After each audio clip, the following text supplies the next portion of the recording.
सच है विपत्ति जब आती है कायर को ही दहलाती है। सूरमा नहीं विचलित होते, क्षण एक नहीं धीरज खोते। विघ्नों को गले लगाते हैं, कांटों में राह बनाते हैं। है कौन विघ्न ऐसा जग में टिक सके आदमी के मग में। खम ठोक ठेलता है जब नर पर्वत के जाते पांव उखड़। मानव जब जोर लगाता है पत्थर पानी बन जाता है। जय हिंद एवरीवन, आप सभी का फिर से स्वागत है द हिंदू न्यूज़पेपर एनालिसिस के लिए पेट्रियोटिक आईएएस के प्लेटफॉर्म पे। तो हम स्टार्ट करने के पहले ये देखेंगे कि हमारा टॉपिक क्या होगा जो आज हम डिस्कस करेंगे, जो कि यूपीएससी के रेलिवेंस से पर्सपेक्टिव से रेलिवेंट हो, और हम इस न्यूज़पेपर से मैक्सिमम चीज़ें, मैक्सिमम इंफॉर्मेशन एक्सट्रैक्ट करने की कोशिश करते हैं, जो कि यूपीएससी के लिए काफ़ी इंपॉर्टेंट होता है। तो वन बाय वन जो बेसिक्स, जो मोस्ट इम्पोर्टेंट एरिया है जो आज हम डिस्कस करेंगे, वो स्टार्ट करेंगे विंग्स ऑफ इंडिया। ये पेज नंबर 2 पे है, 2 या 3 पे है, ठीक है। फिर हम डिस्कस करेंगे इंडियन ईरानियन रिलेशन के बारे में, फिर से आज डिस्कस है जो अटैक हुआ है, ईरान ने किया है attack on the military base of the some of the militants, those terrorist group as per the Iran, they were residing in the Pakistan और वहाँ पे कैंप था। फिर हम नाम में जो हमारे एक्सटर्नल अफेयर मिनिस्टर विजिट करने वाले हैं, जो ईरान के भी विजिट पे हैं, उनके लिए हम थोड़ा सा नाम का भी कॉन्टेक्स्ट देख लेंगे। मोरेह काफ़ी ज़्यादा न्यूज़ में है, क्योंकि हमने देखा है कि मणिपुर में जो कुकीज जोमी कम्युनिटी है और मीटी के बीच में जो कन्फ्लिक्ट चल रहा है, कंटिन्यू है। वहाँ पे मोरेह में पुलिस का डिमांड है कि जो वहाँ की पुलिस फोर्स है वो यहाँ से जाए, कुछ ऐसे है। तो मोरेह को हम लोकेट करना काफ़ी इंपॉर्टेंट बन जाता है मैप पे, क्योंकि यूपीएससी पूछती है। फिर हम फर्टिलाइजर्स जो सब्सिडी है उसके कॉन्टेक्स्ट में nano liquid urea, nano liquid DAP के बारे में पढ़ेंगे, ठीक है। फिर हम women's purity in the army, जो अभी हमारा इंडिपेंडेंस डे पे परेड होने वाला है, उसमें हम प्योरिटी देख रहे हैं आर्मी में, तो उसके कॉन्टेक्स्ट में पढ़ेंगे। जीएस पेपर 2 के लिए काफ़ी इंपॉर्टेंट है। जो वीमेंस का रोल्स है सोसाइटी में, वीमेंस प्योरिटी की बात कर रहे हैं, उसके लिए भी काफ़ी इंपॉर्टेंट है।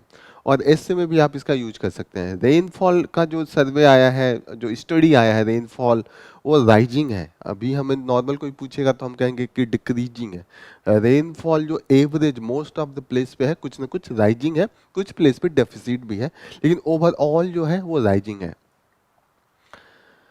फिर हम जाएंगे डिस्कस करेंगे कि जो एसर रिपोर्ट है, जो प्रथम एक एनजीओ है वो सर्वे करते रहते हैं स्टूडेंट का, तो उनका क्या आउटपुट है उस पर हम देखेंगे कि क्या है उसका बेसिक मैथ कितना उनको आता है। उसके बाद हम साइबर सिक्योरिटी से रिलेटेड है, जहाँ पे हमने देखा है कि डेटा कॉम्प्रोमाइज हुआ है और कौन सी अथॉरिटी उसकी सिक्योरिटी के लिए है, वो हम पढ़ेंगे। फिर हमारा ह्यूमन माइक्रोबायोम्स को कवर किया गया है, जो science and technology GS paper 3 में है, उसके पर्सपेक्टिव से इंपॉर्टेंट है। बेसिक साइंस भी हमें जानना चाहिए कि कौन से माइक्रोबायोम्स किस एरिया में इफेक्टिव है, क्या इनका कैरेक्टरिस्टिक है, कैसे इम्पैक्ट करते हैं, तो वो हम पढ़ेंगे। फिर हम रेड सी के पर्सपेक्टिव में, जो काफी न्यूज में है, हौतीज का अटैक चल रहा है, वहां पे एक नया ट्विस्ट है, थोड़ा सा एक नए एंगल पे देखेंगे कि जो यूएस का हेजेमनी है उसको चैलेंज आ रहा है क्या। तो थोड़ा सा हम देखेंगे कि ग्लोबल ऑर्डर का डायनेमिक्स है वो चेंज हो रहा है, उसको भी थोड़ा सा कवर करेंगे। और उसके बाद हमारा न्यूज, जो हम न्यूज आर्टिकल करने जा रहे हैं, जो यूजीसी का है, यूनिवर्सिटी ग्रांट कमीशन का डायरेक्टिव है यूनिवर्सिटी को लेके, कि आप अपने वहाँ जो बेटी बचाओ बेटी पढ़ाओ का ये बैनर लगाइए। और भी काफ़ी कुछ पास्ट में भी आया है, तो उससे हम देखेंगे कि क्या इम्पैक्ट पड़ रहा है, कॉम्प्रोमाइज हो रहा है फ्रीडम ऑफ स्पीच या एकेडमिक फ्रीडम है उसको कैसे, वो उस आर्टिकल में कवर किया गया है। फिर वुमेन से ही related GS paper 2 and society GS paper 1 से भी रिलेटेड है स्टेम, जो विमेंस का रिप्रेजेंटेशन है science technology engineering and mathematics में, वहाँ हम देखेंगे। काफ़ी इंटरेस्टिंग ये भी है। फिर एसटी लिस्ट से रिलेटेड हमारे पास 2 कमीशंस हैं, तो वो आज न्यूज़ में कवर किया गया है, तो हम उसको भी कोशिश करेंगे कि जान जाए, ताकि यूपीएससी अगर पूछता है तो हम उसको कवर करेंगे। स्टार्ट करते हैं हम अपने द हिंदू से। फ्रंट पेज, फ्रंट पेज पे कोई न्यूज़ रेलिवेंट नहीं है, फ्रंट पेज को हम स्किप ही करते हैं। फ्रंट पेज पे ये है पहला न्यूज़, जो पाक slams strike by the Iran, जो ईरान ने अटैक किया है पाकिस्तान के मिलिटेंट ग्रुप पे और उसके बाद रिएक्शन आया है। तो उस पे ईरान और इंडिया का क्या रिएक्शन है वो आगे के पेज में है, तो यहाँ पे हम नहीं कवर करते हैं, उसको वहीं पे देख लेते हैं। या सुप्रीम कोर्ट का एक ऑब्जर्वेशन है और डायरेक्टिव है एसपीज एंड जो डीएम्स है उनको, कि जो हेट स्पीच है और जो भी पब्लिक का लॉ एंड ऑर्डर का केस ऐसे होता है, तो उनको दिया गया है कि आप प्रॉपर तरीके से देखिए। अभी इस पे जजमेंट नहीं आया है, एक डायरेक्टिव है एसपीज एंड डीएम्स उन लोगों के लिए। और कुछ कॉन्टेक्स्ट था, जैसे हरियाणा का कॉन्टेक्स्ट था, महाराष्ट्र का कॉन्टेक्स्ट था, कुछ कुछ हेट स्पीच आ रहे थे, उसको लेके डायरेक्टिव आया है। जब प्रॉपर जजमेंट आएगा तो हम पढ़ेंगे, बाकी तो पॉलिटिकल न्यूज ही है। ये एक रेलिवेंट है, इसको देखते हैं। यहाँ पे उड़ीसा गवर्नमेंट है, एक टेम्पल प्रोजेक्ट है उनका, वो टेम्पल बनवा रहे हैं राम टेम्पल के कॉन्टेक्स्ट में। ये भी अपना कुछ अपना अट्रैक्शन चाहते थे, तो 800 करोड़ रुपए का ये प्रोजेक्ट है। इस जो टेम्पल बन रहा है उसका नाम है माँ समलाई टेम्पल, संबलपुर में है। और संबलपुर जब भी आप जाते हैं तो वहाँ पे हीराकुंड डैम यहाँ से 15 किलोमीटर की दूरी पे है, और वो वर्ल्ड का सबसे लॉन्गेस्ट ओर्थेन डैम है। तो वो देखना काफ़ी ज़रूरी है। और इसकी लंबाई जो है रिजर्वायर की, हीराकुंड रिजर्वायर की, वो 55 किलोमीटर है। तो हीराकुंड आपको अगर यूपीएससी में कभी मैच करा दे कि हीराकुंड अगर उड़ीसा में एसोसिएटेड है, तो वो करेक्ट स्टेटमेंट होगा। तो एक बार लोकेट करके देख लेते हैं। संबलपुर का ये है, यहाँ पे है संबलपुर, ये उड़ीसा, ये छत्तीसगढ़, इसके नॉर्थ में वेस्ट बंगाल, झारखंड को भी टच करता है, ठीक है। और साउथ में ये आंध्र प्रदेश है लास्ट में, और ये छत्तीसगढ़ का यहाँ पे टच हो रहा है। दोनों यहाँ पे मैच करते हैं, जहाँ से महाराष्ट्र का भी बॉर्डर हल्का सा टच कर रहा है, ठीक है। आंध्र प्रदेश का बॉर्डर तो ये नीचे ही है, महाराष्ट्र नहीं टच करते, महाराष्ट्र तो इधर आ जाएगा, ये है, ठीक है। तो ये है, बस आप इतना ही जानिए। भीतर कर्णिका, ये सॉल्ट वाटर लेक है और ये काफ़ी इकोलॉजिकल पर्सपेक्टिव से इम्पोर्टेंट है। तो भीतरकनिका उड़ीसा में ही है, इसको ध्यान में रखिएगा। और ये जो हीराकुंड है वो नर्मदा रिवर पे है, तो ये नर्मदा पे है, तो आप याद रखिएगा इसको भी, ठीक है। ये इंफॉर्मेशन है यहाँ से। नेक्स्ट इंपॉर्टेंट न्यूज़, जो ड्राई डॉक अभी कोची में हुआ है। तो ड्राई डॉक होता है कि जहाँ पे पोर्ट की एक्सेसिबिलिटी नहीं होती है, उससे थोड़ा इंटीरियर में बनाया जाता है और वहाँ पे रिपेयरिंग एंड ओवरहॉलिंग के लिए होता है। तो ड्राई डॉक है, तो ये एसोसिएटेड है कि वहाँ पे वाटर टाइट कंपार्टमेंट होता है। जब शिप को लाना होता है तो वाटर पानी को आने देते हैं, शिप आती है, फिर उसको पानी को ऐसे कर देते हैं कि पूरी पानी बाहर चली जाए, वहाँ पे ड्राई एरिया हो जाता है, फिर रिपेयरिंग होती है, इसीलिए इसका नाम ड्राई डॉक है। विंग्स ऑफ इंडिया का जो चल रहा है बेंगलुरु में, तो ये थोड़ा याद रखिएगा, इसको HAL Hindustan aeronautical limited show कर रहा है। और इसमें इनके इम्पोर्टेंट जो हम एक्सिबिट कर रहे हैं DO-228 एंड HS-748, आपको याद करने की जरूरत नहीं है, बस थोड़ा सा ध्यान में रखिएगा कि ये सिविल एयरक्राफ्ट प्रोग्राम के अंडर में इनको बनाया गया है। तो इनका ये प्रोजेक्ट है, जस्ट यू शुड नो। ये डॉक्टर भीमराव अंबेडकर का एक ब्रॉन्ज स्टैचू, जो आजकल स्टैचू हम लोग बना रहे हैं, 400 करोड़ की लागत की है, विजयवाड़ा में है। कभी अगर आए, अभी ये नंबर 1 पे अभी जो स्टैचू ऑफ यूनिटी है सरदार वल्लभ भाई पटेल का, जो गुजरात में नर्मदा रिवर पे बनाया गया, वही अभी भी है। जो ईरान का हम लोग फर्स्ट पेज पे न्यूज पढ़ रहे थे, उसके कॉन्टेक्स्ट में है ये है कि यहाँ पे जो हमने सपोर्ट किया है, अभी ईरान ने अटैक किया है मिलिटेंट्स ग्रुप पे, टेररिस्ट ग्रुप पे। पाकिस्तान ने कहा है कि ईरान को कि आप अपने जो एम्बेसडर हैं उनको बुला लीजिए, आपके वहाँ जो हमारे, हम अपने को बुला लेते हैं। ऐसा हमें इंडिया पाकिस्तान में अक्सर देखा जाता था, ये चाइना और नहीं, ये ईरान और पाकिस्तान के कॉन्टेक्स्ट में देखा जा रहा है। दो इस्लामिक कंट्री होने के बाद भी दे आर फाइटिंग। तो इस आपको ये क्लियरिटी होनी चाहिए कि जो ईरान है सिया डोमिनेटेड है और पाकिस्तान है सुन्नी डोमिनेटेड है, और जो टेररिस्ट ग्रुप था वो सुन्नी सलाफी ग्रुप कम्युनिटी से एसोसिएटेड था। तो अभी हमारे एक्सटर्नल अफेयर मिनिस्टर ने सपोर्ट किया, हमने कहा कि ठीक है ईरान ने उसको सेल्फ डिफेंस में किया है, टेररिस्ट वो थे, तो हम किसी भी टेररिज्म को थोड़ा भी प्रमोट नहीं करते। आगे की लाइन में हमने ये बोला है कि यहाँ 1920 को फिर से युगांडा में नाम का समिट है। तो यू शुड नो दैट नाम नाम जो है नॉन अलाइनमेंट मूवमेंट हमारे फर्स्ट प्राइम मिनिस्टर के इनिशिएटिव से स्टार्ट हुआ था, फाउंडिंग मेंबर है इंडिया। तो नाम कहीं पे भी आता है तो यू शुड नो दैट कि नाम का क्या रेलिवेंस है। यूपीएससी मेंस का काफ़ी फेवरेट क्वेश्चन है कि रेलिवेंस ऑफ द नाम in the contemporary word order. तो अभी भी नाम का काफ़ी यूज है। साउदर्न जो कंट्रीज हैं, जो डेवलपिंग नेशन है, उनको अभी भी रिप्रेजेंट करता है, अभी भी ब्लॉक बनने से रोकता है, एक थर्ड अल्टरनेटिव है। और नाम कभी भी ये नहीं है कि हम दोनों का विरोध करें, हम दोनों से कोऑपरेशन करना चाहते थे, किसी ब्लॉक का बिना पार्ट बने तो नाम बना था। तो हमें इसका कोऑपरेटिव पॉजिटिव वे में हमको इसको करना है। तो युगांडा में हो रहा है, तो आप इसको ध्यान रखिएगा। मोरे में बोला है कि वहां पे 2 पुलिस पर्सनल किल्ड। तो Moreh is the border area of the Manipur. Manipur में कुकी जोमी जो कम्युनिटी है, और मीटी जो जो ये हिल ट्राइबल है, कुकी एंड जोमी, और जो वैली में रहते हैं मीठी, उनके बीच में जो कंटिन्यू कॉन्फ्लिक्ट चल रहा है, लड़ाई चल रहा है, उसके कॉन्टेक्स्ट में है। तो मोरे में इन्होंने 2 पुलिस वाले को मार दिया और पुलिस से बोला है कि आप यहाँ से जाइए, क्योंकि उनको लगता है कि मोरे जो एरिया है वो कुकीज डोमिनेटेड है, लेकिन वहाँ की जो पुलिस है वो मीटी डोमिनेटेड है। तो वो कह रहे हैं कि ये पुलिस मीटी का पक्ष लेती है, तो उन्हें बाहर जाने की बात कर रही है। तो एक बार थोड़ा सा मोरे को देखते हैं, बॉर्डर एरिया किधर है। ये है नॉर्थ ईस्ट का मैप, और ये है हमारा मणिपुर, और ये जो एरिया है ये है मोरे। तो ये बॉर्डर पे है। एक बार हम मैप में देखते हैं, ये जो वेब पोर्टल पे है, या ये है। तो ये है मोरे जो रेड साइन है, ये इम्फॉल, ये मिजोरम। थोड़ा सा और इसको लॉन्च करते हैं तो ये सामने आएगा, ये है मोरे।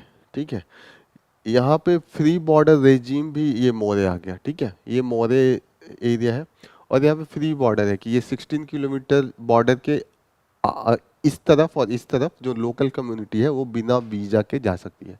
जो इंडिया खत्म करने की बात कर रहा है उसको विड्रॉल करने की बात कर रहा है। तो मोरे, और यहाँ से AH Asian highway first.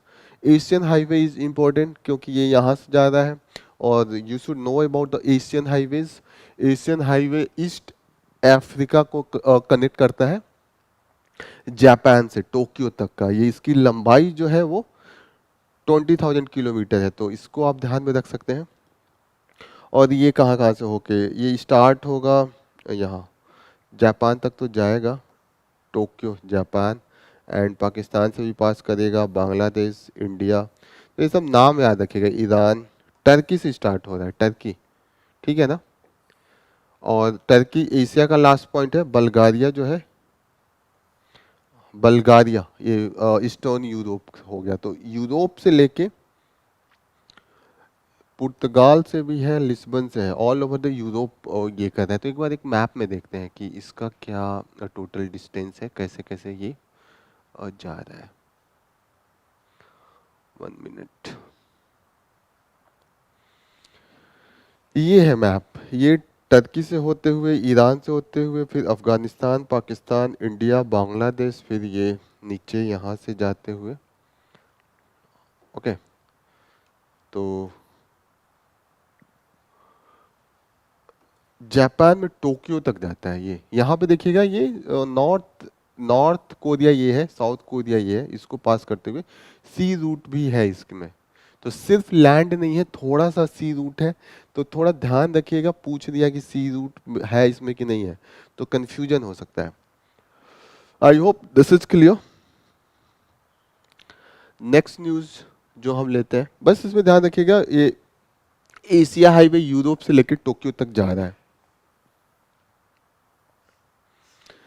Next important news है जो हमारे फर्टिलाइजर्स मिनिस्टर है मनसुख मांडविया, उन्होंने कहा कि अभी जो इंटरनेशनल मार्केट में है प्राइस कम है, तो हमारा ओवरऑल जो सब्सिडी है वो कट होगी, और इससे जो हमारा बजट है, जो हमारा फिजिकल एक्सचेकर है, उस पे पॉजिटिव डेवलपमेंट होगा। क्योंकि अगर हमारा जो इनकम ज़्यादा हो और आउटकम कम हो तो ये बेटर होता है, क्योंकि जो सेव होता है उसको इन्वेस्टमेंट करते हैं। अभी तक इंडिया का क्या है, फिजिकल डेफिसिट है, इनकम कम है, एक्सपेंडिचर ज़्यादा है, तो हम बोरो करना पड़ता है। तो यहाँ पे जो फर्टिलाइजर सब्सिडीज है उसमें हम 30 to 40% कट करके कम लाना चाहते हैं। अभी तक जो सबसे ज़्यादा हम सब्सिडी देते हैं वो फूड सब्सिडी देते हैं, और जो हमारा ये नेशनल फूड जो हम फ्री में 5 kgs दे रहे हैं, rice and wheats and coarse cereal, और तो उस पे सबसे ज़्यादा है। सेकेंड नंबर पे फर्टिलाइजर सब्सिडी पे है,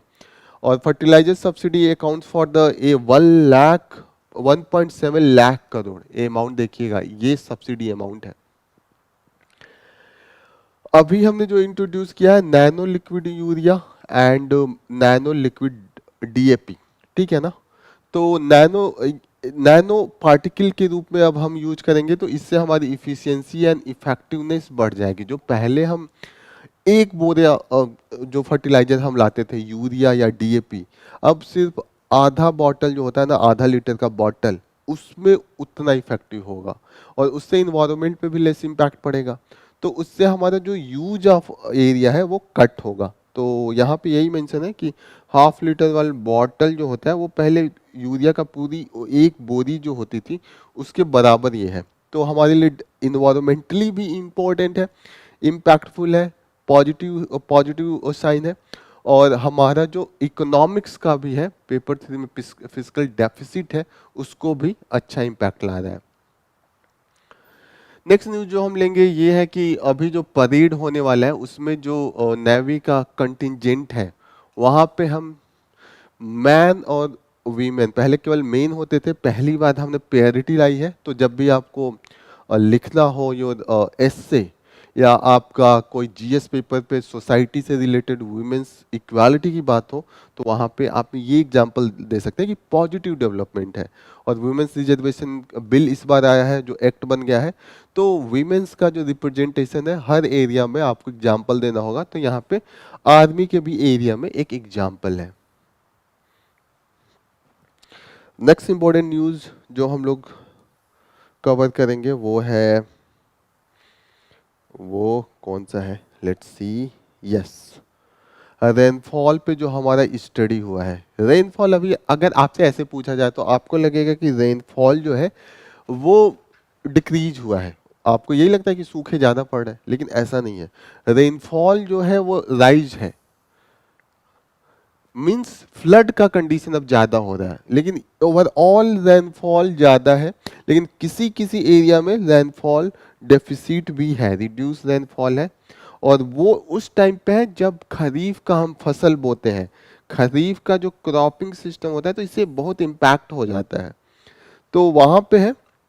और जो एरिया है जहाँ पे रेनफॉल डिफिसिट है, इंडो गैंगेटिक प्लेन में है, इंडियन ये है जो नॉर्दर्न इंडियन एंड नॉ इंडियन हिमालयन रीजन है, इस एरिया में रेनफॉल डिफिसिट देखा गया है।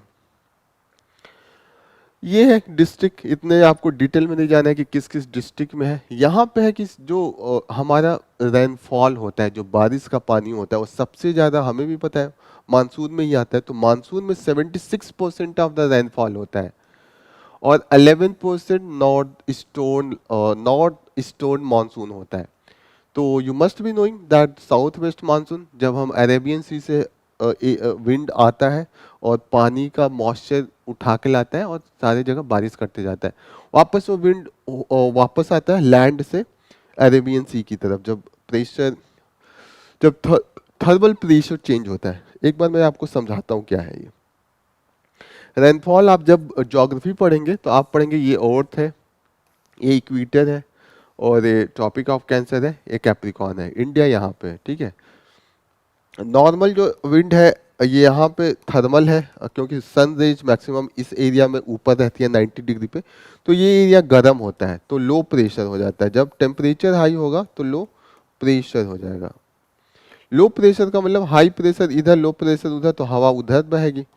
आप जिधर से ज़्यादा से कम प्रेशर होता है हवा हमेशा उसी तरफ, विंड उसी तरफ मूव करती है।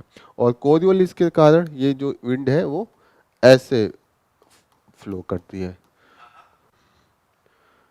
और due to the Coriolis force, this direction is always here. That's why ये जो होता है वो ईस्टर्ली बोलते हैं, ठीक है। अब सन हमेशा यहाँ नहीं रहता, क्योंकि अर्थ टिल्ट है, तो सन का जो 90 वो है रेज है, वो उसका डायरेक्शन चेंज होता रहता है, तो ये यहाँ पे चला आता है एट द में। तो जो लो प्रेशर होता है अब यहाँ बनेगा, तो ये जो हवा ऐसे रहती थी अब इसको क्रॉस करके यहाँ जाने लगेगी, और ये ऐसे, तो ये यहाँ पे इंडिया था हमने देखा था। तो अब जो हवा का डायरेक्शन होगा, विंड डायरेक्शन होगा, इधर से इधर होगा, और ये सब सी है, इंडियन ओशियन है। यहाँ से पानी उठा के बारिश यहाँ पे होगा, और बाद में लैंड से ये वापस आते हैं ऐसे ऐसे करके, ठीक है। तो जब लैंड से वापस आएंगे उस समय तो पानी रहेगा नहीं, तो बारिश क्या होगा, कुछ नहीं होगा। तो इसीलिए मैक्सिमम जो 76% है वो साउथ वेस्ट मानसून में होता है, और बाकी जो होता है 11%। तो आपको कंफ्यूजन होगा अगर 76 में 11 आप ऐड करेंगे तो 87 आ रहा है, तो रिमेनिंग 84 कहाँ से हो गया। तो रिमेनिंग जो होता है कि लोकल नदी होती है, तालाब होता है, उसमें से पानी ऊपर जाता है, वही बारिश हो जाता है, तो इसको कन्वेक्टिव रेनफॉल कहते हैं। और दूसरा एक वेस्टर्न डिस्टर्बेंस होता है, ईरान से होते हुए, मेडिटेरियन सी से होते हुए, जब जाड़ों के दिनों में थोड़ी थोड़ी बारिश होती है तो उसका भी पार्ट होता है। तो साउथ वेस्ट मानसून क्यों है, इसको डायरेक्शन एक बार मैं बता देता हूँ, क्योंकि ये है ना, ये विंड का डायरेक्शन है। तो साउथ वेस्ट अगर इसको हम ईस्ट वेस्ट साउथ नॉर्थ करें तो ये बह रहा है इधर से इधर, तो ये हो गया साउथ एंड वेस्ट के बीच में है, ठीक है। और जो उधर से वापस आएगा वो इधर से आएगा, आएगा ना, जब लैंड से होते हुए इधर से आएगा, तो ये ईस्ट एंड नॉर्थ ईस्ट हो जाएगा। समझ में आ रहा है कि साउथ वेस्ट क्यों कहते हैं, क्योंकि ये इधर से इधर बह रहा है, इंडिया यहाँ पे है। थोड़ा सा कंफ्यूजन है तो ये फिर मैं क्लियर करता हूँ। ये इंडिया है और ये हवा इधर से आ रही है, ठीक है। तो अगर डायरेक्शन बनाने के लिए हम क्या करते हैं, ऐसे ऐसे बनाते हैं, इसको ईस्ट, इसको वेस्ट, इसको साउथ, इसको नॉर्थ बनाते हैं। अब इसको बनाए तो ये यहाँ से आ रहा है ना, तो नॉर्थ साउथ वेस्ट हो गया। अब जो इधर से जाड़े में आएगा, जब वापस से आएगा तो ऐसे करते हुए ऐसे आता है, ठीक है ना। तो इसका डायरेक्शन देखिएगा कि ये जो जा रहा था उसका उल्टा हो जाएगा, तो ये नॉर्थ ईस्ट, इसीलिए इसको साउथ वेस्ट यहाँ पे लिखा हुआ है, साउथ वेस्ट मानसून, और यहाँ पे इसने नॉर्थ ईस्ट लिखा हुआ है, ठीक है। तो ये है टोटल, आपको यही याद रखना है। नेक्स्ट इंपॉर्टेंट न्यूज है जीएस पेपर 3 से, इंटरनल सिक्योरिटी से। अभी हमने देखा है कि कई लोगों का, एमिनेंट पर्सनालिटी का, लॉट ऑफ पीपल जो डायरेक्टर्स हैं कंपनी का, उनका जो डेटा था वो नेट पे था और वो हैकर्स के द्वारा हैक्ड था। तो ये किसी टेक्निकल पर्सनालिटी जो आईआईटी गुवाहाटी से बीटेक किए हैं उनको पता चला, उन्होंने जो हमारी सिक्योरिटी, डेटा सिक्योरिटी का जिसको दायित्व दिया गया है उस बॉडीज को करा, लेकिन ये सही होने में 8 मंथ्स लग गए कि उस डेटा को सिक्योर किया जाए, नेट से, वेब से हटाया जाए। तो ये हमने देखा है। तो आपको ये जानना है, इसमें सिर्फ आपको ये जानना है कि जो डेटा सिक्योरिटी है, साइबर सिक्योरिटी, जीएस पेपर 3 में जब आप साइबर सिक्योरिटी, इंटरनल सिक्योरिटी पढ़ते हैं तो उसमें साइबर सिक्योरिटी आएगा। तो उसमें जो हमारी बॉडी है जो देखती है उसको कहते हैं कि, उसका क्या नाम है, computer emergency response team India, इसको सॉर्ट इन कहते हैं, ठीक है। और इस बॉडी को कब लाया गया था, नेशनल साइबर सिक्योरिटी पॉलिसी 2003 में जब हम लाए थे तो हमने इसको लाया था। और इसका मेन वर्क है designated to as the national nodal agency to coordinate cyber security related matters, and they have also the state level पे भी इनका ऑर्गेनाइजेशन डिपार्टमेंट है जो कोऑर्डिनेट करता है स्टेट गवर्नमेंट से, सेंट्रल गवर्नमेंट से, डिफरेंट एजेंसी से, उनके डेटा ब्रीच ना हो, डेटा सिक्योरिटी बना रहे हैं। फिनेंशियल एरिया में एक स्पेशल हमने बॉडी बनाया है, उसको हमने सॉर्ट फिन कहते हैं। Same this computer emergency response team finance. तो ये जो सॉर्ट फिन बना था वो financial stability and development council के रिकमेंडेशन से बना था, तो आप याद रखिएगा। This is all about. इसमें ये है कि इस न्यूज़ में बाकी का ये है कि ये जो टेक्निकल पर्सन है उनको पता चला था कि नियर अबाउट 98 लाख डायरेक्टर्स का जो डेटा है वो अवेलेबल है, उसका मिसयूज हो सकता है। तो उन्होंने कॉल करके जो सोल्ड इन के डिपार्टमेंट को बताया, उन्होंने कहा हाँ हम हो जाएगा, हम एक्शन लेंगे। और उन्होंने जनवरी में बोला था, एक्शन लेते लेते अक्टूबर हो गया, ये सितंबर अक्टूबर में जाके इन्होंने एक्शन लिया है। तो इन्होंने कहा कि जो साइबर सिक्योरिटी का कॉन्सर्न है, आपको कभी भी साइबर सिक्योरिटी पे आंसर लिख रहे हैं, एक कॉन्सर्न ये आप लिख सकते हैं। नेक्स्ट जो आर्टिकल इंपॉर्टेंट हम लोग लेंगे, ये लेंगे कि एसर रिपोर्ट है। हमेशा एसर का रिपोर्ट आता है कि 7-8 के बच्चे हैं वो 2 के का बुक नहीं पढ़ पा रहे हैं, 2 का मैथ, वही है रिपोर्ट। रिपोर्ट इस बात का रिपोर्ट है कि जो 14 से 18 साल के जो बच्चे थे, उनसे कहा कि 3 डिजिट का आप डिवीजन कीजिए बाय द 1 डिजिट। मतलब इसका मतलब ये हुआ कि उनसे बोला, बच्चे जो 14-18 साल के थे उनको बुला के बोला कि ये जैसे 3 डिजिट का क्या हो सकता है, 729 हो सकता है, और 1 डिजिट का कोई भी 0 से लेके 9 के बीच में कोई भी एक से कहेंगे कि 4 से इसको डिवाइड कीजिए। मोस्ट ऑफ मैक्सिमम बच्चों को ये नहीं आ रहा था। जो 43%, केवल 43% थे जिन्होंने ये डिवीजन कर लिया। आर यू एबल टू, आपको पता चल रहा है कि जो 14 से 18 साल के बच्चे हैं, 18 साल का मतलब आप 8, 10, 11, 12 में पढ़ रहे हो, आपको थोड़ा छोटा छोटा भाग नहीं आ रहा है, जो डिवीजन है आपको नहीं आ रहा है। फिर उन्होंने ये भी देखा है कि जो सिंपल इंग्लिश का सेंटेंस है वो नियर अबाउट 57% जो बच्चे हैं नहीं पढ़ पाए हैं, और उनमें से जो पढ़ ली है उसका मीनिंग नहीं बता पाए। 73 नहीं मीनिंग बता पाए है, सिर्फ 57 ने पढ़ के दिखाया है सेंटेंस सिंपल, जो क्लास 3-4 के लेवल का है। और उन बच्चों से जो इनको लिया गया, उनमें से सर्वे लिया गया, उनमें से 90% से पूछा गया कि स्मार्टफोन चलाना आता है, तो सबको आता है। मैक्सिमम और मैक्सिमम जो है वो वेस्ट कर रहे हैं अपना टाइम स्मार्टफोन को चला के, लेकिन उनको गुणे भाग नहीं आ रहे हैं, वो मोबाइल पे अपना मैक्सिमम टाइम दे रहे हैं। तो यहाँ भी ये आ जाता है कि पेरेंट्स भी थोड़ा गाइड करें बच्चों को, टीचर्स भी थोड़ा ध्यान दे, तो ये सब चीज़ें नहीं होंगी।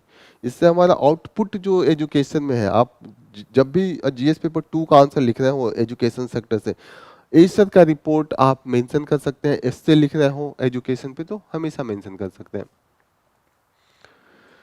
नेक्स्ट आर्टिकल है ये साइंस एंड टेक्नोलॉजी पे, बेसिक साइंस है कि ह्यूमन माइक्रोबायोम क्या होता है। ये मैक्सिमम जो पाए जाते हैं वो डाइजेस्टिव ट्रैक्ट में पाए जाते हैं, और इनका जो एरिया है कहाँ कहाँ पे ये एक्टिव है, digest food, absorption of nutrition, metabolic action, जिससे हम खाते हैं उसके बाद मेटाबॉलिक एक्शन होता है, उसके बाद ही डाइजेस्ट होता है। फिर डेवलप इम्यूनिटी, और मेंटल हेल्थ का भी जो है उसमें भी इसका काफ़ी रोल है। अगर आपके जिस माइक्रोबायोम जो है अगर हेल्दी है तो आपका हेल्थ भी उस पर रिस्पॉन्सिबल होगा। हमें पहले इस पे ज़्यादा इन्फॉर्मेशन नहीं था, अभी हमने ह्यूमन ये माइक्रोबायोम प्रोजेक्ट करा है, उसमें हमने जीनोम को पढ़ा है, जीनोम सीक्वेंसिंग किया है, तो हमें और क्लियरिटी आ रही है कि कहाँ कहाँ पे ये एक्टिवली इफेक्टिव है। एक और चीज़ यहाँ पे मिला है कि इन ये एंजाइम भी प्रोड्यूस करते हैं, और required to function normally, human body को नॉर्मल फंक्शन के लिए जो एंजाइम्स होते हैं वो प्रोड्यूस करते हैं। और अगर इनका पॉपुलेशन जो माइक्रोबायोम है जो मिलियन ट्रिलियन में है, उनका अगर पॉपुलेशन कम होता है या ज़्यादा होता है तो हेल्थ पे इम्पैक्ट होता है। तो यहाँ पे है एक बहुत स्पेसिफिक है जो हमारा येलो यूरिन, जब हम यूरिनेट करते हैं और कलर ज़्यादा येलो होता है, this is not good, and many a time it is due to the pigment that is called urobilinogen. ये है urobilinogen, and this urobilinogen is produce in the body when the body metabolise bilirubin. Bilirubin यहाँ पे है, bilirubin, ठीक है ना। And this bilirubin is produced when there is the metabolism of the hemoglobin in the blood. तो this is not good. अगर haemoglobin का metabolism होता है देन इट्स प्रोड्यूस, और अगर इसका लेवल हाई हो जाता है तो जॉन्डिस की बीमारी हो जाती है, जो पीलिया की बीमारी होती है इसके ही ज़्यादा होने के कारण होती है। तो just you should know. Next अब हम एडिटोरियल पे आ गए। एडिटोरियल का ये है, ये रिलीजियस और पॉलिटिकल है, इसको नहीं लेते हैं। ये मैक्सिमम आरएसएस, बीजेपी, कांग्रेस की बात कर रही है, यूपीएससी के लिए रेलिवेंट नहीं है। यहाँ पे जो कंटिन्यूस जो फिलिस्तीन में चल रहा है उसी पे है। थोड़ा सा यहाँ लास्ट में एक चीज़ इन्होंने बोला है कि अब्राहम एकॉर्ड, ये देखिएगा अब्राहम एकॉर्ड जो रिलेटेड है वो अभी 3 जो मेजर रिलीजन वेस्ट एशिया में है और जिनमें लड़ाइयाँ चल रही, इस्लाम, जो ज्यूस है, जूडिज्म एंड क्रिश्चियनिटी, तो उनको कह रहे हैं, इनको एक हारमोनियस एक प्लेटफॉर्म पे लाके हार्मोनाइज करने की बात हो रही थी अंडर द अब्राहम एकॉर्ड। और इसमें हम सऊदी अरबिया, इजराइल, यूएस सब मिलके एक प्लेटफॉर्म पे लाना चाहते थे, ठीक है। अब अगर हम बोले कि हमास का जो अभी वार चल रहा है, इजराइल हमास, किसको फायदा हो रहा है? अभी तो देखने मिलेगा कि इजराइल ने डोमिनेट किया काफी कुछ वहां पे, पूरे तबाह कर दिया गाजा स्ट्रिप को। लेकिन रियलिटी देखें तो यहाँ पे इजराइल को फायदा नहीं हुआ है, सिर्फ एक इसमें एंटिटी है हमास, उसको फायदा हुआ है। क्योंकि जो अभी अटैक जो 7 अक्टूबर को हुआ, उसके बाद ये वार स्टार्ट हुआ, उसके पहले कंडीशन कुछ अलग ही था वेस्ट एशिया में। उसके जस्ट कुछ दिन पहले हम वहाँ के यूएस के नेशनल सिक्योरिटी का एक स्टेटमेंट आया था, Middle East is quieter today than it has been in 2 decade. Middle East एकदम शांत है अब जितना कि 30-40 सालों में, 20-30-40 सालों में नहीं रहा। जस्ट उसके बाद 7 उस समय क्या था condition, Saudi Arabia and Israel के बीच में क्लोजनेस काफ़ी इंक्रीज हुआ था। जो राइवलरी हुई थी, ख़त्म हुई थी, वो ट्रेड की बात कर रहे थे, कोलैबोरेट करके इंफ्रास्ट्रक्चर डेवलपमेंट की बात कर रहे थे, ठीक है। इराक में भी स्टेबिलिटी आ रही थी, जो हमारा कंटिन्यूसली हम टेरर अटैक्स कम हुए थे तो वहाँ पे भी स्टेबिलिटी थी। हम गल्फ अरब्स एंड ईरान, उनमें भी थोड़ी बहुत जो इतना कॉन्फ्लिक्ट था धीरे धीरे लो हो रहा था। एंड जो यमेन अभी जो अटैक कर रहे हैं विद हेल्प ऑफ ईरान, उनमें सीज फायर का उनका चल रहा था आपस में कि सीज फायर होगा, हौती रिबल्स को भी सेटल किया जाए, पीस एकॉर्ड लाया जाए ताकि वहां पे गवर्नमेंट भी फॉर्म हो। सब कुछ सही चल रहा था। Just due to this 7 October Hamas attack, Israel Israel ने पूरे हमास को खत्म करने की कसम खा ली। लेकिन हमास तो नहीं खत्म हुआ, हमास के प्रति जो सेंटीमेंट्स था वो इंक्रीज हो गया, और ये जितने भी रिलेशन अभी चल रहे थे सब के सब बंद बस्ते में बंद हो गए। This all got impacted, this all has gone in the negative impact. तो ये याद रखना है कि इस अटैक से जो सबसे ज़्यादा बेनिफिट हुआ है हमास को हुआ है, पूरे वेस्ट एशिया की जो स्टेबिलिटी थी वो काफ़ी कुछ थ्रेट हुई है। नेक्स्ट आर्टिकल इसी से रिलेटेड है कि इस जो अटैक है उसके बाद जो ग्लोबल ऑर्डर है वो भी थोड़ा सा चेंज हुआ है। जो यूएस की हेजमनी है वो चैलेंज कर दिया एक नॉन स्टेट एक्टर हौती रिबल्स ने। क्योंकि अभी जो देखते हैं यहाँ पे हौती अटैक से ये पता चलता है कि जो नॉन स्टेट एक्टर्स हैं वो भी पावरफुल है, वो यूएस जैसे कंट्री को चैलेंज कर दे सकते हैं। कितना भी यूएस का वहाँ पे सिप लगा लिया लेकिन अटैक हो रहा है, अभी भी वो डोमिनेट कर रहा है। हौती का जो है उसका डर बना हुआ है। तो इससे पता चलता है कि जो नॉन स्टेट, उनकी वेपन्स देखिए, एंटी शिप बैलिस्टिक मिसाइल का यूज किया है, यूएवी ड्रोन का यूज किया है, और ये दिखाता है कि ये इनके पास तो नहीं हो सकता है। कहाँ से सपोर्ट मिला होगा? कहीं ना कहीं चाइना एंड ईरान का सपोर्ट है। They are supporting in the military acquisition of this in हौती rebel group का। तो ये आप ध्यान में रखिएगा। दूसरी चीज ये देखिएगा कि यूएस का जो सपोर्ट बेस है वो कम हुआ है। यूएस के जो खुद नाटो के एलाइज हैं वे उनके साथ में नहीं है। जैसे स्पेन है, इटली है, फ्रांस है, कोई साथ में नहीं ऑपरेशन कर रहा है, सिर्फ यूके और यूएस कर रहा है। ये तीनों नाटो के कंट्री ने कहा हम सेपरेट अपना इंडिपेंडेंट अपने सिप का सेफ गार्ड करेंगे। यहाँ तक कि जो यूएस का सबसे क्लोज एलाई है ऑस्ट्रेलिया एंड जापान, उन्होंने भी सेपरेट की बात की है। ठीक है, यहाँ पे एक चीज आप याद रखिएगा, ऑपरेशन प्रॉस्पेरिटी गार्डियन जो यूएस इस पूरा जो ये हौती अटैक है उसका जो नाम दिया है उसने ऑपरेशन प्रॉस्पेरिटी गार्डियन है, उसमें किसी का भी सपोर्ट नहीं है। Despite it is talking about the combined maritime force, जो उसका इंडिया भी मेंबर है। इंडिया भी कंबाइंड मैरीटाइम फोर्स जो ग्रुप है उसका मेंबर है, लेकिन इंडिया भी अपना जो उस एरिया में है वो सेपरेट अपना सेफ गार्ड कर रहा है, यूएस के साथ जो एक्शन है उसमें नहीं है। तो ओवरऑल इसमें यही है, शॉर्ट में आप यही जानिए कि लास्ट में ये कंक्लूड कर दीजिएगा कि questioning the status of US as a global dominant nation, कि एक काफ़ी यहाँ पे वेस्ट एशिया के भी कंट्री सपोर्ट में नहीं है। यहाँ पे लिखा है सऊदी अरबिया, यूएई, जो काफ़ी अच्छे सपोर्ट में हमेशा रहते हैं, उनको ये लग रहा है कि अगर वो गए यूएस के साथ तो सब देखेंगे कि इजराइल के साथ है। और वेस्ट एशिया में जो अभी गाजा पे अटैक हो रहा है तो वेस्ट एशियन कंट्री थोड़ी यूनिटी दिखला रहे, इस्लामिक यूनिटी। तो यहाँ पे वो आपस में ही ये न दिखा दें कि इजराइल के सपोर्ट में है, एक निगेटिव जो हेजमनी है, जो लेजिटिमेसी है, वो कॉम्प्रोमाइज हो जाएगी। नेक्स्ट इम्पोर्टेंट आर्टिकल ये रिलेटेड है कि जो अभी यूजीसी का यूनिवर्सिटी ग्रांट कमीशन है उसका भी आया है नोटिफिकेशन सारे कॉलेज एंड यूनिवर्सिटी को कि आप लोग जो बेटी बचाओ बेटी पढ़ाओ है इसका आप गवर्नमेंट का जो है उसको प्रमोट कीजिए, इन अवेयरनेस बढ़ाइए।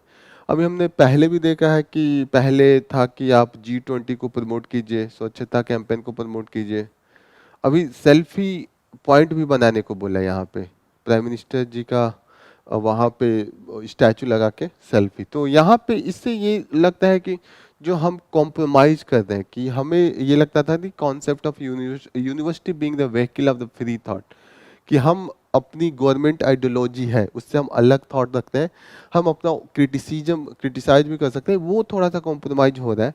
और इसका इन्होंने एग्जाम्पल दिया है कि इंडियन इंस्टीट्यूट ऑफ साइंस है, वहाँ का केस था UAPA, unlawful activity prevention act है, जिसका बहुत मिसयूज भी हो रहा है एंड वेरी हार्श लॉ है, इसको काफ़ी क्रिटिसाइज किया। इसमें जो बेल का प्रोविजन है काफ़ी टफ है, अरेस्ट का जो है विदाउट वारंट है, और काफ़ी सिक्योरिटी फोर्स को काफ़ी पावर है, और इसमें जो बेल का है वो काफ़ी डिफिकल्ट कर दिया कि उसके अंडर में अगर किसी को अरेस्ट कर रहे हैं बेल मिलना मुश्किल हो रहा है।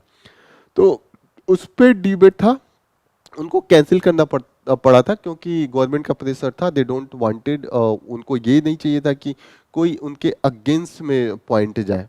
फिर हमने जेएनयू में भी देखा, जेएनयू में वहाँ की जो एडमिनिस्ट्रेशन था उन्होंने इम्पोज किया था 20,000 का फाइन, कि अगर कोई प्रोटेस्ट में पार्टिसिपेट करेगा तो उसको 20,000 देने पड़ेंगे, तो कोई करेगा ही नहीं। तो ये था कि protest is the part of the democratic rights to speak against anything that is going wrong.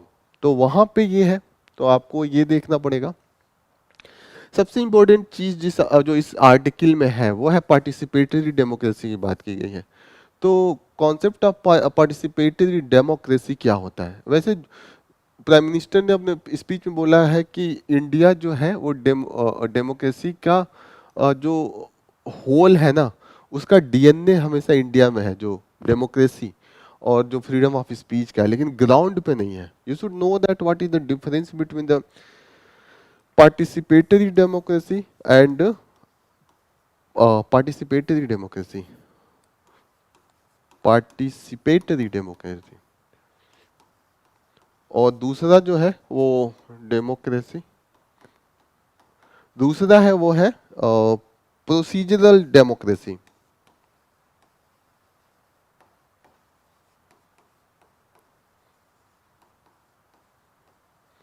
What is difference between participatory and procedural? मैं अगर आप लोगों से पूछूं कि आप लोग कौन सा इसमें सोचते हैं कि आप लोग क्या करते हैं, जैसे आपसे मैं पूछूं कि आपका एमएलए कौन है, तो 70% आप में से नहीं बता पाएंगे कि आपका एमएलए क्या कौन है। या आपका एमपी कौन है, 50% नहीं बता पाएंगे। अगर मैं ये पूछूं कि ठीक है, अगर एमएलए और एमपी को कुछ आप में से बता भी दिए 100 में से 30-40, अरे पूछूं कि और कौन कौन कैंडिडेट थे एमएलए का जब इलेक्शन हुआ था, जब स्टेट लेजिस्लेटिव असेंबली का, तो कितने थे। स्पीकर कौन है, नहीं बता पाएंगे मैक्सिमम लोग। फिर मैं बोलूं कि कंटेस्ट कौन कौन किया था, तो मैक्सिमम आप में से नहीं बता पाएंगे। फिर थोड़ा और बोल लूं कि उनका मैनिफेस्टो क्या था, उनका एजेंडा क्या था, मुझे लग रहा है मैक्स एक भी नहीं बता पाएंगे। तो जो पार्टिसिपेशन है, ये कैसे पता चलता है कि क्या उनका मैनिफेस्टो था, क्या डिमांड था, क्या एजेंडा था, वो पार्टिसिपेशन से पता चलता है। कौन स्पीकर है, पार्टिसिपेशन से, यू वांट टू नो। तो आप सिर्फ प्रोसीजर फॉलो करते हैं। प्रोसीजर क्या फॉलो करते हैं, आपको वोट देने का राइट है, आप वोट जाके देख के आएंगे। कभी कभी टीवी पे स्पीच देख ले, लेकिन आपके क्या राइट्स हैं वो जाके डिमांड आप नहीं करेंगे कि आपके एमएलए से बोलेंगे इलेक्शन में कि ये हमारा डिमांड है, 2 साल में हो जाना चाहिए, नहीं तो आपको रिजाइन देना पड़ेगा। ये आप में से कोई नहीं करता है। जब आप ये करने लगते हैं कि आप जानने लगते हैं मैनिफेस्टो क्या है, आप अपने डिमांड को जाके बोलते हैं, आप उसको इम्प्लीमेंट करवाते हैं, हर गांव हर शहर अगर ऐसे पार्टिसिपेटरी सिटीजनशिप होने लगे, पार्टिसिपेटिव डेमोक्रेसी होने लगी, तो ये जो डेवलपमेंट का है वो सारा चीज ही डिफरेंट एरिया में चला जाएगा। जो ये सब चीजें पाई जाती हैं नॉर्वे में, स्वीडन में, न्यूजीलैंड में, दैट्स वाई दे आर, उनका डेवलपमेंट इंडेक्स इतना हाई है, क्योंकि वे फॉलो करते हैं। और इसका आपको कभी भी एग्जाम्पल देना है तो न्यूजीलैंड का एक एग्जाम्पल है, वहाँ पे education act of the New Zealand है। वहाँ पे वो डिफाइन करते हैं कि what is the academic freedom. Academic freedom क्या है, freedom of academic staff and student within the law to question and to test and test received wisdom and to put forward new ideas and to state controversial, यहाँ पे देखिए controversial और unpopular opinion, यहां तक इन्होंने law में ही लिख के दे दिया है। This is the way that you bring the academic freedom. तो ये सब चीजें जब भी बात होगी, आप आर्टिकल 19 की बात होती है, उसी के कोई सेपरेट आर्टिकल भी नहीं है इंडिया में एकेडमिक फ्रीडम के लिए। Freedom of speech and expression जो आर्टिकल 19 है कॉन्स्टिट्यूशन में, फंडामेंटल राइट्स में आप पढ़ेंगे, उसी में है। और जब आप फंडामेंटल राइट्स का क्वेश्चन आता है तो आप वहाँ पे जो थ्रेट एंड हर्डल आप लाएंगे, वो उसमें आप ला देंगे कि सेडिशन लॉ जो अंडर सेक्शन 124 है।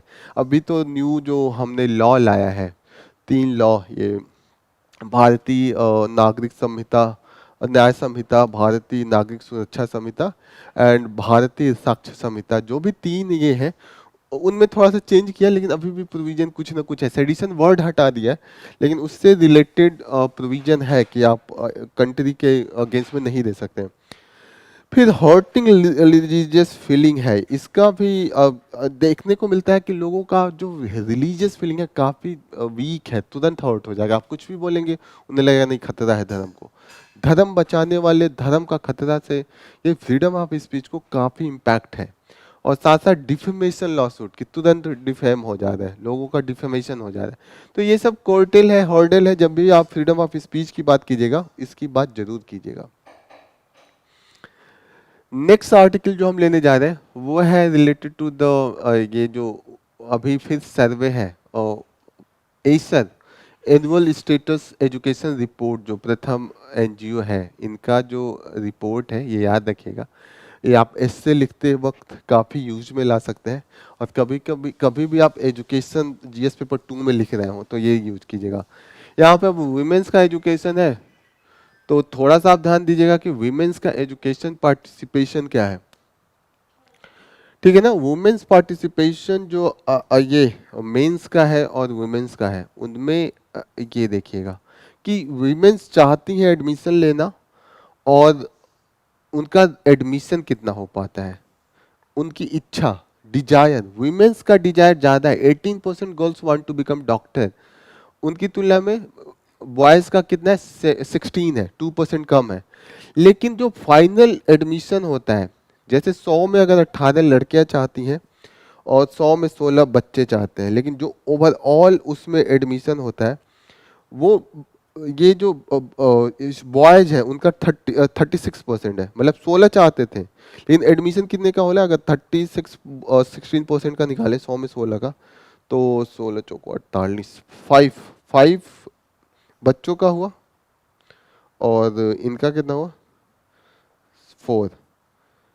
डिस्पाइट जो डिजायर है ज्यादा होने के बाद भी वीमेंस का कम एडमिशन होता है, क्यों? क्योंकि सोसाइटल रीजन है, जैसे फैमिली वीमेंस पे, गर्ल्स चाइल्ड पे स्पेंड नहीं करना चाहते, उनको लगता है कि वीमेंस जो है उनको पढ़ा के क्या फायदा, वो तो अपने मायके वो ससुराल चली जाएगी। Same is with the same is with the home, same is with the, जैसे बाहर जाना हो तो भी ये फैमिली को लगता है कि गर्ल्स को नहीं भेजना चाहिए, सिक्योरिटी रीजन है। तो मेनी रीजन्स आर देयर कि वीमेंस का एडमिशन कम है साइंस, टेक्नोलॉजी और इंजीनियरिंग और मैथमेटिक कोर्स में। उनको मैक्सिमम जो एडमिशन दिया जाता है वो ह्यूमैनिटीज में दिया जाता है, क्योंकि आसपास के स्कूल में आप एडमिशन दिला दीजिए, जाके एग्जाम दिलाइए, क्योंकि उसमें प्रैक्टिकल करने जाना नहीं होता है। This is the reason. और उसमें फी भी मैक्सिमम थोड़ा कम है। नेक्स्ट इम्पोर्टेंट न्यूज़ जो हम लोग लेंगे कुकी जोमी टाइप से है, जो ये काफ़ी न्यूज़ में है अभी। इसका ये न्यूज़ है विद रिस्पेक्ट टू द जो अभी कमीशंस बने हैं एसटी लिस्ट को बनाने के लिए। 2 कमीशन है, उसका मेंशन है, लेकिन इसका कॉन्टेक्स्ट क्या है कि अभी जो यूनियन गवर्नमेंट है उन्होंने डायरेक्ट किया है, पूछा है नोटिफिकेशन देके जो स्टेट गवर्नमेंट है मणिपुर की, कि कुछ कुकी टाइप्स हैं उनको एसटी लिस्ट से हटाया जा सकता है क्या? तो एसटी लिस्ट बनाने के पहले स्टेट से कंसल्ट किया जाता है, तो ये प्रोसेस है। तो अब हम देख सकते हैं कि पहले ये पूरी कॉन्फ्लिक्ट स्टार्ट कैसे हुई थी। मणिपुर की जो हाई कोर्ट है वहाँ से जजमेंट आया था, डायरेक्शन आया था स्टेट गवर्नमेंट को कि आप यूनियन गवर्नमेंट से रिक्वेस्ट कीजिए कि मीटी को एसटी लिस्ट में लाया जाए।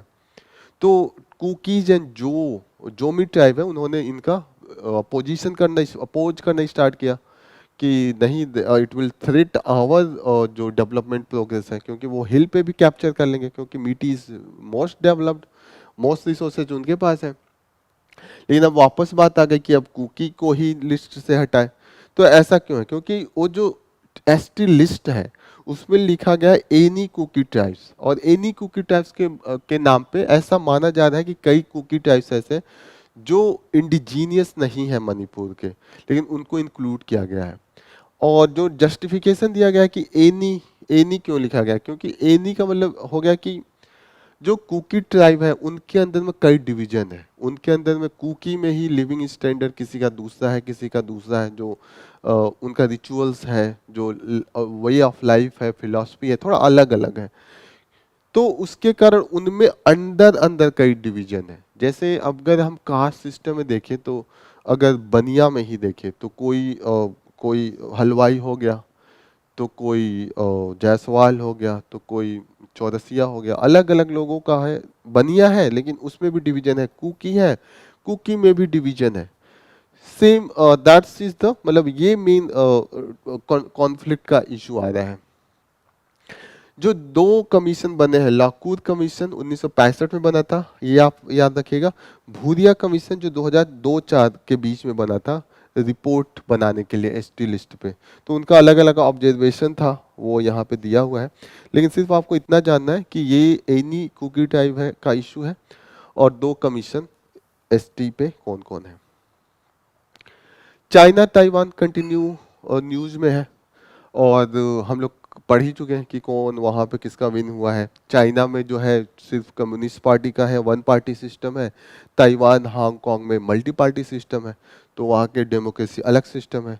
1992 में कॉन्सेंस जो चाइना में एक 1992 कंसेंसस आया था, वो acknowledge that there is the one China, कि केवल एक चाइना है। लेकिन ताइवान मानता है कि एक चाइना नहीं है, हम चाइना से अलग है। जो एक चाइना की पॉलिसी है वो मानता है कि ताइवान हांगकांग भी चाइना के पार्ट है, लेकिन ताइवान कभी भी इसका पार्ट मानने को तैयार नहीं। वो कहता है कि हमारा डेमोक्रेसी अलग है, हम मल्टी पार्टी सिस्टम है। ये याद में रखिएगा। और आपको ये भी याद में रखना है कि one one one one China 2 system जो है वो चाइना की ही पॉलिसी है कि चाइना में कंट्री एक रहेगा, सिस्टम अलग अलग होंगे। ताइवान आप अलग डेमोक्रेटिक सिस्टम रख लीजिए, हम अलग करते हैं, लेकिन चाइना एक रहेगा। ताइवान इसको मानने को तैयार नहीं है। तो ये इंपॉर्टेंट थिंग है, आपको याद रखना चाहिए। नेक्स्ट इंपॉर्टेंट न्यूज़ जो है वो इरबिल हमने देखा ही था, इराक में था, नॉर्दर्न पार्ट में 2 दिन पहले ही देखा है। फिर ये कोमोरस न्यूज में है, वहाँ पे इलेक्शन हुआ है, जो अपोजिशन पार्टी है वो डिफीट मानने को तैयार नहीं है। वो कह रही है कि जो इलेक्शन में मैल प्रैक्टिस हुआ है, फेयर इलेक्शन नहीं हुआ है, तो उनके सपोर्टर रोड पे है।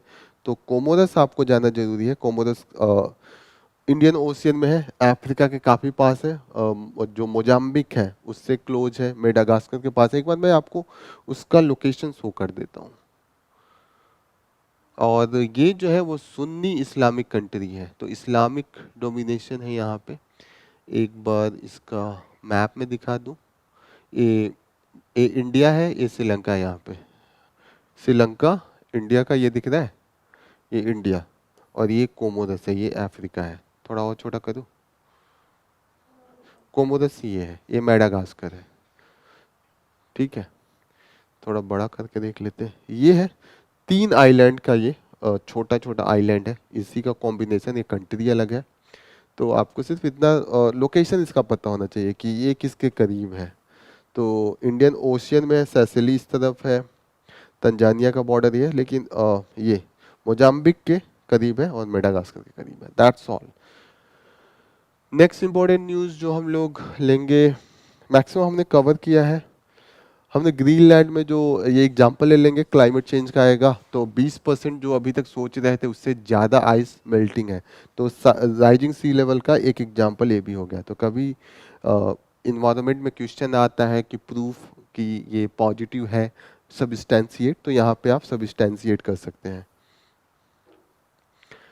जर्मनी में प्रोटेस्ट चल रहा है, फार्मर प्रोटेस्ट। वहाँ पे गवर्नमेंट सब्सिडी देती थी और फार्म सब्सिडी कट कर रही है, तो वहाँ के फार्मर्स प्रोटेस्ट कर रहे हैं। तो आपको जब भी एग्जांपल देना हो, आपको ये लगता होगा कि केवल इंडिया में ही सब्सिडी होती है, तो सब्सिडी फार्मर्स को यूरोपियन कंट्री में भी देते हैं। और इसका अमाउंट देखिए, 6.9 बिलियन यूरो है।